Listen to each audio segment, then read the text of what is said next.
শেষ বয়সটা বড় অদ্ভুত রকমের। বয়স হয়ে গেলে তো মানুষ বাচ্চা হয়ে যায়, কিন্তু একটা বাচ্চার মতো ভালোবাসা পায় না, যত্ন পায় না, গুরুত্ব পায় না, পায় শুধু অবহেলা। শেষ বয়সের সঙ্গী আসলে টাকা পয়সা সয় সম্পত্তি কিছুই না। শেষ বয়সের আসল সঙ্গী কথা বলার মতন দুটো মানুষ। দুটো কথা বলার জন্য আমরা তখন একটা মানুষ খুঁজে বেড়াই, দুটো লোক খুঁজে বেড়াই। এই বয়সটায় নিজের ইচ্ছে মতো একটা কাজ করার আগে আমরা 10 বার ভাবি, ভয় পাই যে এই বোধহয় ছেলে মেয়ের কাছে বকুনি খেতে হবে। মানুষগুলোর একটু গান শুনতে ইচ্ছে করলেও মনে হয় বাবা, আমি এত জোরে গান শুনবো, নাতি নাতনির বোধহয় পড়াশোনায় অসুবিধা হবে, ছেলের বউ হয়তো কিছু বলবে। ছেলে মেয়ে কাজের থেকে এসছে, তারা কি দেখবে, বরং টিভি রিমোটটা ওদের কাছেই থাক, আমি না হয় নাই বা দেখলাম।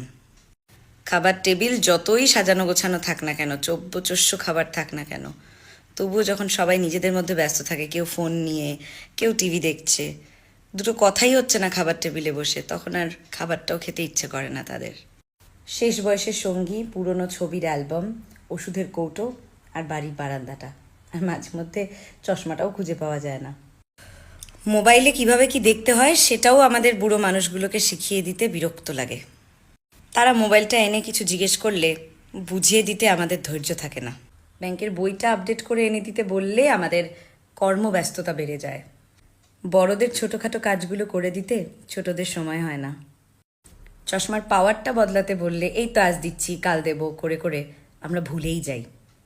হ্যাঁ, আমরা বলি ঠিকই যে শেষ বয়সে মানুষ একদম শিশু হয়ে যায়, কিন্তু সেটা আমাদের ভেতর থেকে মানতে কষ্ট হয়। শিশুদের যেমন ছোট ছোট কথায় অভিমান হয়, বড়দের বয়স্ক মানুষগুলোরও তাই হয়। ছোট ছোট কথাগুলোও তাদের মনে খুব জোর লেগে যায়। হ্যাঁ, এটা ঠিক, বাচ্চারা ঠোঁট ফুলিয়ে কাঁদতে পারে, কিন্তু বুড়ো মানুষগুলো সবার আড়ালে গিয়ে চোখের জল ফেলে। একটা বয়সের পর আর কোথাও ঘুরতে যাওয়া হয় না, তখন বাড়ি পাহারা দেওয়াটাই একটা ডিউটি হয়ে দাঁড়ায়।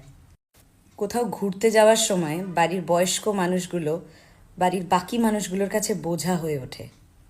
বয়স্ক মানুষগুলোকে রঙিন জামা কাপড়ের সাথে নিজের শখ আহ্লাদগুলোকেও আলমারির তাকে তুলে রাখতে হয়। বাড়িতে একা থাকলে কেউ একটা ফোন করে খবরও নেয় না যে শরীর ঠিক আছে তো। নিজের সন্তানকে নিজেরই আর শাসন করার অধিকার থাকে না, উল্টে শাসনের পাহাড় এসে পড়ে এই বয়স্ক মানুষগুলোর ওপর। আসলে শেষ বয়সের মানুষগুলো হয়তো শেষ হওয়ারই অপেক্ষা করছে। হ্যাঁ, তবে সবাই যে বাড়ির বয়স্কদের অবহেলা করে তা ভুল। প্রচুর ভালো মানুষের জন্য শেষ বয়সটা মানুষের কাছে প্রিয় হয়ে ওঠে। তাই মন থেকে শ্রদ্ধা করি তাদের, যারা ঠাকুমা দাদু বাবা মা বয়স